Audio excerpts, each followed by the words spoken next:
ઓમ ગણેશ હર હર મહાદેવ. સર્વ પ્રકારે લક્ષ્મીજીની પૂર્ણ કૃપા પ્રાપ્ત થાય, કર્જમાંથી મુક્તિ મળે અને દરેક પ્રકારે લક્ષ્મીનારાયણની કૃપા પ્રાપ્ત થાય અથવા દરેક સર્વ કામનાઓ બધું આવી ગયું એમાં આર્થિક રીતે સંપન્નતા માટે, સુખ શાંતિ સમૃદ્ધિ માટે એવું વ્રત જે આ શ્રાવણ મહિનામાં આવે છે. શ્રાવણ મહિનાની શુક્રવાર અને એમાંય ખાસ કરીને પૂર્ણિમા છે આ વખતે. તો એ વખતે વરદ લક્ષ્મી નામનું વ્રત હોય છે અને એ વરદ લક્ષ્મી વ્રત કરવું કેવી રીતે, એની કથા શું છે ને એનું મહત્વ શું છે, જે કોઈ પણ મનુષ્ય કરી શકે છે. એવું નથી કે સ્ત્રી કે પુરુષ કોઈ પણ કરી શકે. આજે એના જ વિશે આપણે સત્સંગ કરીશું. જો તમને આ સત્સંગ વિશે વિડીયો પસંદ આવે તો લાઇક કરજો, શેર કરજો અને ચેનલ પર નવા હોય તો સબસ્ક્રાઇબ કરીને ઘંટીનું ચિહ્ન દબાવજો. તો ચાલો સત્સંગ શરૂ કરીએ. હવે એવું લખેલું છે કે પ્રયચ્છ સર્વકામાંશ વિષ્ણુ વક્ષઃ સ્થલાલય, અર્થાત શ્રાવણ મહિનાના શુક્રવારે વરદ લક્ષ્મીના વ્રતનું વિધાન બતાવેલું છે શાસ્ત્રમાં. એનું જે પૂજા વિધિ છે એમાં એવું કહેલું છે કે તમારી સામે અથવા તો તમારી પાસે જો લક્ષ્મીજીની મૂર્તિ હોય તો લક્ષ્મીજીની મૂર્તિ ના હોય તો શ્રીયંત્ર. આ બે વસ્તુ તમારી સામે કે તમારા મંદિરમાં હોય તો એમને સૌથી પહેલાં પૂજા કરવી, એટલે કે યંત્ર અથવા મૂર્તિની પૂજા કરવી. કેવી રીતે? તો દૂધથી કે દહીંથી ભગવાન ઉપર એટલે કે શ્રીયંત્ર અથવા લક્ષ્મીજી ઉપર અભિષેક કરવાનો અને એ સમય શ્રી સુક્તમ બોલજો. અને શ્રી સુક્તમ ના આવડે તો ખાલી શ્રીમ શ્રીમ શ્રીમ એકાક્ષરી બીજ મંત્રથી અભિષેક કરવો. એના પછી જે છે બને તો માતાજીને એટલે કે લક્ષ્મીજીને અથવા તો યંત્રને સફેદ રંગના વસ્ત્રો પહેરાવજો. એ દિવસે સફેદ રંગનું વસ્ત્ર કે સફેદ અન્ન આ બધું થોડું વધારે મહત્વનું હોય છે, તો એ ભગવાનને અર્પણ કરજો, માતાજીને, લક્ષ્મીજીને. પછી સફેદ ફૂલનો હાર અથવા તો સફેદ ફૂલ માતાજી આગળ અર્પણ કરજો કે યંત્ર ઉપર. જેમ કે મોગરાની માળા હશે તોય ચાલશે, વાંધો નથી. સફેદ પુષ્પ જેટલા પણ તમને પ્રાપ્ત થાય સુગંધિત પુષ્પો એ યંત્રને અથવા લક્ષ્મીજીને અર્પણ કરવાના. પછી એવું કહ્યું છે કે માતાજીને ચંદનનો ચાંદલો કરો, પછી કંકુનો ચાંદલો કરો, ચોખા ચડાવો, ફૂલ ધૂપ દીપ નૈવેદ્ય આ બધું જે બેઝિક પૂજા હોય છે એ કરો. પણ આ બધી પૂજાઓમાં એક પૂજા જે છે એ બહુ જ મહત્વપૂર્ણ બતાવી છે, માતાજીના અંગોની પૂજા. કેવી રીતે કરવાની? તો ડાબા હાથની અંદર કંકુ અથવા તો ચંદનની વાડકી લઈ લો, એટલે કે અંદર કંકુ અથવા ચંદન તમારે રેડી રાખવાનું પલાળેલું. પછી શું કરવાનું કે એમાંથી આ ત્રીજી આંગળી અને અંગૂઠો એટલે કે આ અનામિકા આંગળી અને અંગૂઠાથી આમ લઈ અને આમ છાંટા પધરાવાના. આ રીતે આમ લેવાનું, છાંટા પધરાવાના ચંદનના. પણ ક્યાં આગળ, કેવી રીતે? તો જે રીતે માતાજીના અમુક નામ છે એ નામ બોલવાનું અને એ અંગ ઉપર, એને અંગ પૂજા કહેવાય છે. તો એ હું તમને કહું. જેમ કે સૌથી પહેલાં ઓમ વરદ લક્ષ્મીય નમઃ, પછી આ મંત્ર બોલી અને પગની ઉપર એટલે માતાજીના પગ ઉપર આમ છાંટો પધરાવવાનો આ રીતે આમ. પછી ઓમ કમલવાસિન્યય નમઃ, પછી માતાજીના ઘૂંટણ ઉપર આમ છાંટો પધરાવો. ઓમ પદ્માલયાય નમઃ, પછી માતાજીની જાનું એટલે કે જાંઘો ઉપર અર્પણ કરજો. પછી ઓમ શ્રીય નમઃ, પછી માતાજીના ઘૂંટણ ઉપર. ઓમ ઇન્દિરાય નમઃ, માતાજીના સાથળો ઉપર. ઓમ હરિપ્રિયાય નમઃ, માતાજીની નાભી ઉપર. ઓમ લોકધાત્ર્યય નમઃ, પછી માતાજીના સ્તન ઉપર. ઓમ વિધાત્ર્યય નમઃ. ઓમ વિધાત્ર્યય નમઃ બોલી પછી માતાજીના ગળા એટલે કે કંઠ ઉપર. ઓમ ધાત્ર્યય નમઃ, માતાજીના નાસિકા એટલે નાક ઉપર. ઓમ સરસ્વત્યય નમઃ, માતાજીના મુખ ઉપર. ઓમ પદ્મનિધયે નમઃ, માતાજીની બંને આંખો ઉપર. ઓમ માંગલ્યાય નમઃ, કઈ બંને માતાજીના કાન ઉપર. ઓમ ક્ષીરસાગર જાયે નમઃ, માતાજીના લલાટ કપાળ ઉપર. ઓમ શ્રી મહાલક્ષ્મીય નમઃ, માતાજીના મસ્તક ઉપર. ઓમ શ્રી મહાકાલ્યય નમઃ, માતાજીના બધા જ અંગો ઉપર. એટલે આ નમઃ બોલી અને ચંદન કે કંકુનો છાંટો માતાજીની ઉપર અર્પણ કરવાનો, લક્ષ્મીજી ઉપર. હવે મૂર્તિ હોય તો આ રીતે અંગો ઉપર, અને શ્રીયંત્ર છે તો શ્રીયંત્ર ઉપર જ આ રીતે અર્પણ ભાવ કરીને કરતા રહેવાનું. આ અંગ પૂજા માતાજી માટે બહુ જ વિશેષ મહત્વની બતાવેલી છે આ વરદ લક્ષ્મી વ્રતમાં. હવે હું તમને એક જનરલ એનો જે ક્રમ છે ક્રમશઃ એ તમને કહું કે તમે મંદિરમાં જ બધું આ મૂર્તિ કે યંત્ર હોય તો ચિંતા નથી, ને મંદિર ના હોય તો એક બાજટ લેવાનો, સફેદ કપડું પાથરો, એની પર ચોખાની ઢગલી કરો, એની ઉપર માતાજીની મૂર્તિ મૂકો અથવા તો યંત્ર મૂકો. પછી માતાજીને ફળ ફળાદી એટલે કે ફ્રૂટ બધું હોય ધરાવો, ડ્રાયફ્રૂટ ધરાવો. પછી માતાજી આગળ ગાય માતાના ઘીનો દીવો કરવાનો અને જે રીતે મેં તમને શરૂઆતમાં કહી એ રીતે પૂજા કરવાની. અને પછી બીજા દિવસે સવારે સૂર્ય ઉદય થાય ને પછી આખું એ સ્થાપન લઈ લેવાનું, ચોખા બધા જે છે પવિત્ર જગ્યા ઉપર વિસર્જિત કરજો. આ તમે સ્થાપન કરીને કરવાના હોય તો. મંદિરમાં જ હોય તો પછી આ બધું કંઈ કરવાની ચિંતા નથી. હા, મંદિરમાં હોય ત્યારે માતાજીને ધૂપ અર્પણ કરવો, પછી માતાજી આગળ ગાય માતાના ઘીનો દીવો કરવો, પછી માતાજીને નૈવેદ્યમાં સફેદ રંગનું નૈવેદ્ય અર્પણ કરજો, અથવા હું ઘણીવાર કહેતો હોઉં છું શ્રીખંડ, એટલે માતાજીને ખાસ કરીને લક્ષ્મીજીના સ્વરૂપના શ્રીખંડ અને ખીર આ બે પ્રિય છે, તો એનો ભોગ ધરાવો, પછી પ્રસાદ સ્વરૂપે તમે લઈ શકો. આ રીતે તમારે કરવાનું. હવે આમાં જે મહત્ત્વનો એક બીજો વિષય છે, મહત્ત્વપૂર્ણ વસ્તુ છે, શું છે? એ છે કે માતાજીને સફેદ સૂતરનો એક દોરો ધાગો બાંધવો, અને એ જ દોરો કે ધાગો કે રક્ષાસૂત્ર શબ્દ આપણે કહીએ તો આપણે પણ બાંધી શકાય છે. હવે મહાલક્ષ્મીજીનો જે મંત્ર છે, જેમ કે ઓમ શ્રીમ હ્રીમ શ્રીમ કમલે કમલાલયે પ્રસિદ્ધ પ્રસિદ્ધ શ્રીમ હ્રીમ શ્રીમ ઓમ મહાલક્ષ્મી નમઃ. હવે આ મંત્ર બોલી અથવા તો ખાલી શ્રીમ શ્રીમ શ્રીમ આટલું બોલી અને તમે રક્ષાસૂત્ર બાંધી શકો તમારા જમણા હાથે અથવા જમણા બાહુ ઉપર, અને એ જ રીતે માતાજીને પણ જ્યારે સૂત્ર તમે અર્પણ કરવા ચાહો વસ્ત્ર સ્વરૂપે તો અર્પણ કરી શકો છો. આ રીતે થઈ જાય પછી આપણે માતાજી પાસે ક્ષમા યાચના કરવાની કે કોઈ પણ આ પૂજામાં કે વ્રતમાં ભૂલચૂક થઈ ગઈ હોય તો ક્ષમા કરજો, માફ કરજો. હા, હવે આ વ્રત કરો ત્યારે તમે ચાહો તો એક સમય ખાલી ફળાહાર કરો, એક સમય કશું જ નહીં ખાવાનું, અથવા એક સમય અન્નનો આહાર કરો, એક સમય ખાલી ફળાહાર કરો, અથવા જળાહારી રહીને ખાલી પાણી ઉપર પણ તમે કરી શકો, ખાલી દૂધ ઉપર પણ કરી શકો. તમારું સ્વાસ્થ્ય જે પ્રકારે હોય એ રીતે આ વ્રત કરવાનું.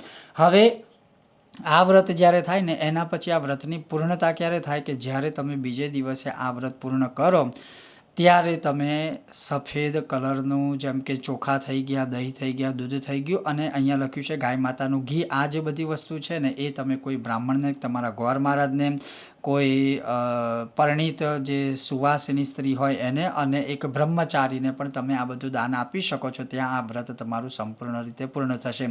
વિશેષ પ્રયોગમાં એવું બતાવેલું છે કે બીલીપત્રનો અર્ઘ્ય આપવો. બીલીપત્રનો આ એકમાત્ર એવું છે કે જેમાં બીલીપત્રથી અર્ઘ્ય. હવે કેવી રીતે? એમ તો તાંબાના કળશમાં કે ચાંદીના કળશમાં જળ લઈ બીલીપત્રનું એક પાંદડું પધરાવવાનું અને શ્રીમ નમઃ કહીને આ રીતે યંત્ર કે માતાજીની મૂર્તિ ઉપર અર્ઘ્ય અર્પણ કરવાનો. આ રીતે તમે આ વ્રત કરો તો સુખ શાંતિ સમૃદ્ધિની પ્રાપ્તિ થાય. હું તમને એનું સાવ સંક્ષિપ્તમાં જો કથા તમને કહું તો એ કથા એવી છે. સૂતજી બોલ્યા કે એક સમયે જ્યારે ગૌરી અને મહાદેવ ક્રીડા કરી રહ્યા હતા એ સમયે મહાદેવજીએ કહ્યું કે હું જીત્યો છું. જ્યારે માતાજી બોલ્યા કે હું જીતી છું. આમ બંને વચ્ચે પરસ્પર દેવી પાર્વતી અને પરમેશ્વર વચ્ચે વિવાદ થયો. આ વિશે ચિત્રનેમીને પૂછ્યું અને એ જૂઠું બોલ્યો, અસત્ય બોલ્યો, એટલે એને કુપિત થયેલા પાર્વતીજીએ ચિત્રનેમીને શ્રાપ આપ્યો કે જા તું અસત્ય ભાષી છું, હું જીતી હોવા છતાં પણ તું મારી પક્ષમાં નથી બોલ્યો, એટલે હું તને શ્રાપ આપું છું, તું કોઢવાળો થઈશ. આ શ્રાપથી જે ચિત્રનેમી હતો એ હતપ્રભ થઈ ગયો. ત્યારે મહાદેવજીએ કહ્યું કે અસત્યના પાપ જેવું પાપ મેં ક્યાંય જોયું નથી, મેં ક્યાંય સાંભળ્યું નથી. આ મહાપ્રજ્ઞ ચિત્રનેમી સત્ય બોલે છે, અસત્ય નથી બોલી રહ્યો. એ દેવી એના ઉપર અનુગ્રહ કરો, તમે જે શ્રાપ આપ્યો છે એ અનુગ્રહ કરો. એટલે પ્રસન્ન થયેલા પાર્વતી એને શ્રાપ દૂર કરવા માટે કહ્યું કે જ્યારે સુંદર સરોવરની સમીપમાં અપ્સરાઓ વ્રત કરશે, જ્યારે સુંદર સમીપ તળાવની સમીપમાં જ્યારે કોઈ અપ્સરાઓ આ વ્રત કરશે, ઉપદેશ કરશે, ત્યારે જ તારો શ્રાપ આ દૂર થશે, કેમ કે આપેલો શ્રાપ ક્યારેય પાછો વળતો નથી. આ સાંભળ્યા પછી ચિત્રનેમી પૃથ્વી પર પડ્યો અને કોઢિયો થઈ સરોવર પાસે રહેવા વાળ્યો. કેટલાક દિવસો પછી એ સરોવરના તટે દેવ પૂજામાં આસક્ત એવી અપ્સરાઓ એને જોવામાં આવી, એટલે એણે પ્રણામ કરીને પૂછ્યું કે હે મહાભાગ્યવાન નારીઓ, તમે આ કોની પૂજા કરો છો?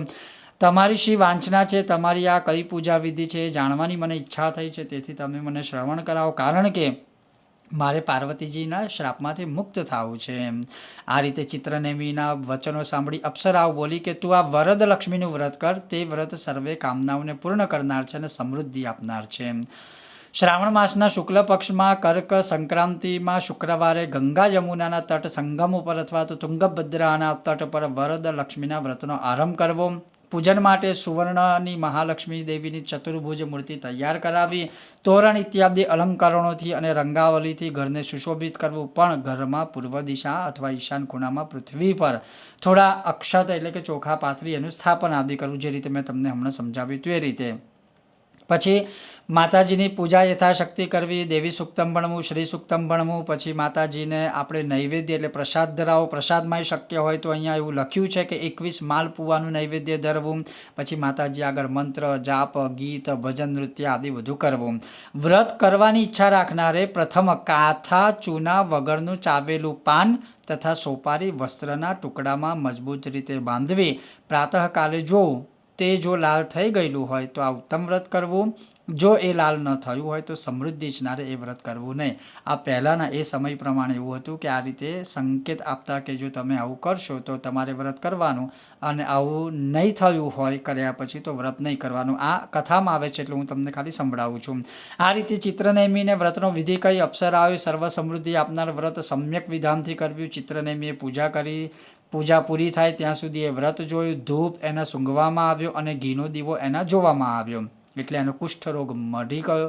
એટલે એનો કુષ્ઠરોગ કોઢ મટી ગયા અને એનું શરીર સુવર્ણ જેવું થઈ ગયું. હું આ વ્રત યત્નથી કરીશ એમ સંકલ્પ કરી એણે શીઘ્ર આ વ્રત કર્યું. સર્વપ્રથમ ચિત્રનેમીએ મહાલક્ષ્મીની સુવર્ણ નિર્મિત અને અલંકારોથી વિભૂષિત મૂર્તિનું પૂજન કર્યું. પછી દક્ષિણા સહિત ફળ 21 જાતના પકવાનોથી ભરેલા વાંસના 5 પાત્રમાં વાયન તૈયાર કર્યા. એમાંથી એક વાયન બ્રાહ્મણને આપ્યું, એક વાયન યતિમુનિને આપ્યું, એક વાયન બ્રહ્મચારીને આપ્યું, એક વાયન સુવાસિનીને આપ્યું. એમ કરીને 5 વાયન આપ્યા અને નમસ્કાર કર્યા પછી અપ્સરાઓને નમસ્કાર કરી ચિત્રનેમી પોતાના ઘરે ગયો. ત્યાં કાથા ચૂના વગરનું નાગરવેલનું પાન તથા સોપારી ચાવીને એક કપડામાં બાંધ્યું. સવારે જોયું તો એ લાલ થઈ ગયેલું. એટલે એણે ભક્તિભાવથી વરદલક્ષ્મીનું વ્રત કર્યું અને એ બોલ્યો કે અપ્સરાઓના દર્શનથી મેં ભક્તિપૂર્ણ રીતે વિધિ સહિત આ વ્રત કર્યું છે, એટલે જ આજે હું આ પાપ રહિત થઈ ગયો છું. ચિત્રનેમીને આ પ્રમાણે વ્રત કરી કૈલાસમાં ગયો. એણે આદરથી ઉમા મહેશ્વરને પ્રણામ કર્યા. એટલે પાર્વતીજીએ કહ્યું કે હે ચિત્રનેમી, હું પુત્રવત તારું પાલન કરીશ, એ તું સત્ય જાણજે. એટલે ચિત્રનેમી બોલ્યો કે હે પાર્વતી દેવી, હે હરવલ્લભે, વરલક્ષ્મીની કૃપાથી આપના ચરણારવિંદના દર્શન થયા છે. પછી મહેશ્વર બોલ્યા, આજથી તું કૈલાસમાં મનવાંછિત ભોગ ભોગવ, પછી આ વ્રતના પ્રભાવથી તું વૈકુંઠમાં જઈશ. એટલે કહેવાનો અર્થ છે આ રીતે જે કોઈ પણ મનુષ્ય આ વ્રત કરે છે એની દરેક કામનાઓ પૂર્ણ થાય છે. વરદ લક્ષ્મીની પ્રાપ્તિ થાય છે. એટલે કે જે વરદાન આપે એનું નામ વરદલક્ષ્મી અથવા તો વરદાન આપનારી લક્ષ્મીજી. પછી પાછું આગળ શું કીધું કે દેવી પાર્વતીજીએ પુત્ર પ્રાપ્તિ માટે આ વ્રત કર્યું હતું અને આ વ્રતરાજના પ્રભાવથી સ્કંદ કાર્તિકે એમના પુત્ર થયા. એટલે આ વ્રત કરવાથી સંતાનની પણ પ્રાપ્તિ થાય છે. આ વ્રતના આચરણથી નંદ અને વિક્રમાદિત્ય રાજાને રાજ્ય પ્રાપ્તિ થઈ હતી. નંદ રાજા પત્ની વગરનો હતો એટલે એને સુલક્ષણા પત્ની પ્રાપ્તિ થઈ અને તે સ્ત્રીએ પુત્ર માટે આ વ્રત કર્યું. એને ત્રિલોક રક્ષણ કરે એવો પુત્ર વ્રતના પ્રભાવથી પ્રાપ્ત થયો હતો. એટલે આ લોકમાં અનેક ભોગ ભોગવી અંતે પરમ ગતિ પામી. કહેવાનો અર્થ એટલો છે કે આ એક વ્રત એવું છે કે જે તમને લક્ષ્મી પણ આપે, શરીરના કોઢ પણ મટાડે, સુલક્ષણા પત્ની પણ આપે, છોકરી હોય તો એને પતિ પ્રાપ્ત થાય અને પુત્ર સંતાનની પણ પ્રાપ્તિ થાય. સર્વ કામનાઓ પૂર્ણ કરવાવાળું આ વ્રત છે. અને એ વ્રત આ વખતે જે છે હું તમને પંચાંગ અનુસાર કહું તો 8 ઓગસ્ટ શુક્રવારે રહેશે આ વરદ લક્ષ્મી માતાજીનું વ્રત. જો તમને આ સત્સંગ વિષય વિડીયો પસંદ આવ્યો હોય તો લાઇક કરજો, શેર કરજો અને ચેનલ પર નવા હોય તો સબસ્ક્રાઇબ કરીને ઘંટીનું ચિહ્ન દબાવજો. ખૂબ જ જલ્દી પાછા મળીશું નવા વિષય વિડીયો સાથે. ત્યાં સુધી તમે જોતા રહો. ચાલો સત્સંગ કરીએ મારી સાથે. ઓમ ગણેશ, હર હર મહાદેવ, શ્રી મહાલક્ષ્મી માતની જય.